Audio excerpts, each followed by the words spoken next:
And welcome back to Capitol Tonight.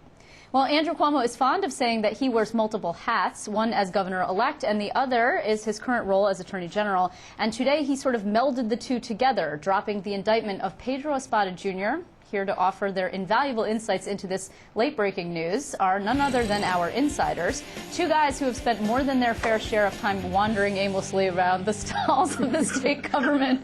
Steve Greenberg is a pollster with the Siena Research Institute, formerly a press secretary to two former Assembly speakers. And across the table we have Bob Bellafiore. He is with the National Heritage Academies. In a former life, many years ago, he was a press secretary to Governor George Pataki. Gentlemen, thanks as always for your time. Did you say wandering stalls of all of them? No, I said aimlessly through the halls of all of them. Yeah. I wasn't sure where you were going.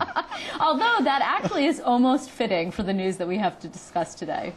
Because apparently, not only did Pedro Espada, he was indicted for criminal charges of looting Soundview, which is this taxpayer-funded healthcare entity that he has in the Bronx.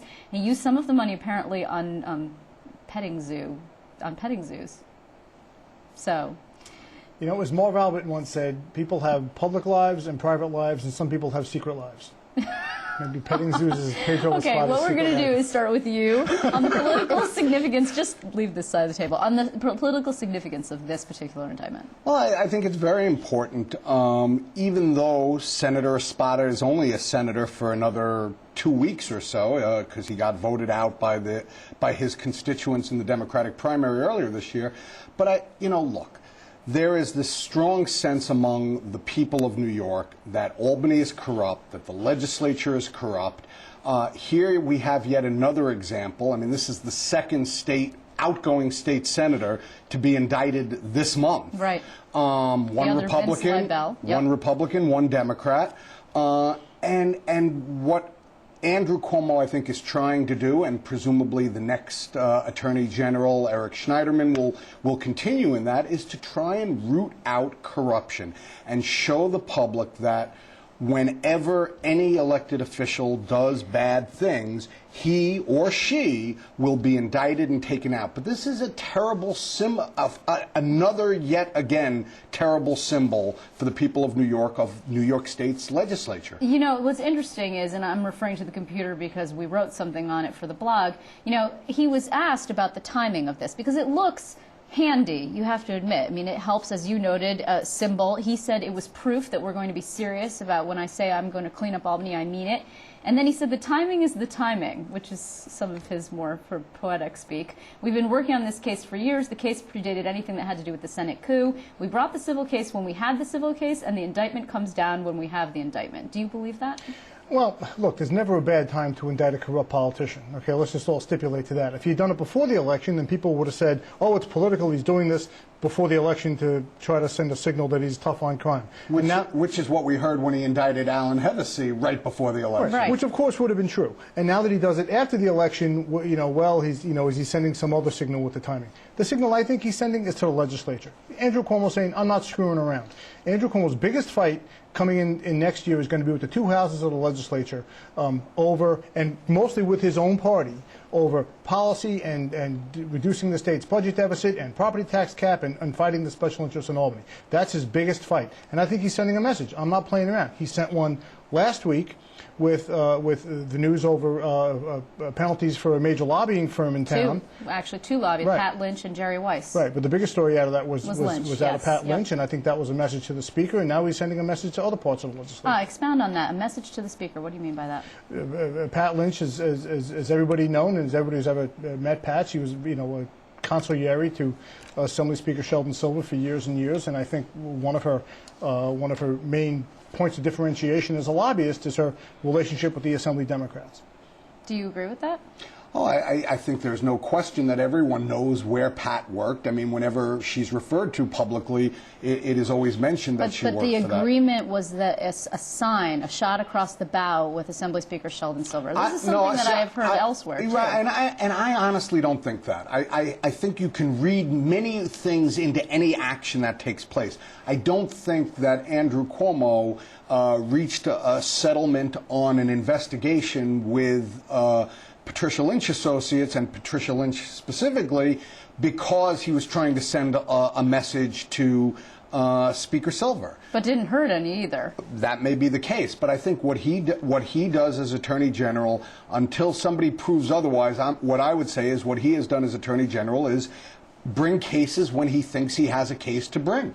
And if people want to think that he's sending a message at the same time, then he gets a bonus. He's not done anything Then he to gets a bonus. disabuse anybody of that of course belief. not, because That's it's a positive message for him to send that he's going to be a tough guy. Well, with the and legislature. before leaving this topic, we should note that Jerry Weiss was a longtime aide to Mario Cuomo way back in the day, from the first iteration of Cuomo. Very close to the family. So yes. demonstrating that it doesn't, yet again, sending a signal, doesn't matter. You have a tie to my family, you're a Democrat, I knew you before, whatever it is that whoever you worked for, doesn't matter, I'm going to come after you if you do bad things. And what stronger message is there for an Attorney General who is essentially a prosecutor in certain venues? What better message is there? He's not leaving too terribly much for Eric Schneiderman to do. Oh, I'm sure, given Albany, that Eric Schneiderman will find plenty to do. You're not worried about Eric Schneiderman.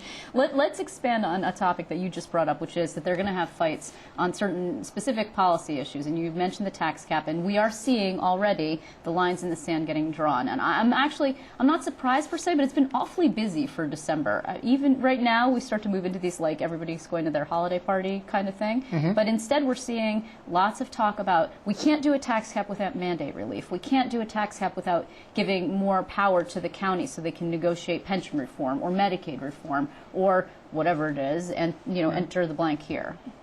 Well, I think what you're seeing, and it bears out in some of Steve Siena polls, is that property tax cap is extraordinarily popular, like better than 3 or almost 4 to 1. Right.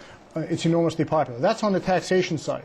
What you're hearing from these other groups is that you've got to, you can do what you want, say what you want about property taxes. Very hot, sexy political rhetoric. But you've got to attack the cost structure in state and local government. Until you attack the cost structure, it almost doesn't matter what you want to do on property taxes. And the cost structure in local governments mostly goes back to state and local public employees.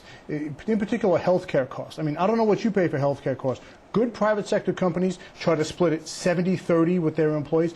Local governments, Nassau County, New York City, Westchester, Nassau County in serious financial disarray. 100 to 0.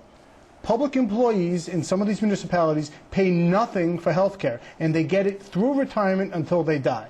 Nobody in the real world has that kind of deal. So until they attack that cost structure, they're not going to be able to solve the local taxes problem, and that's what these local groups are talking about. And I think to a certain extent I agree with Bob. I mean, there are issues behind all of these. You can put in these arbitrary caps, and clearly the public overwhelmingly supports it.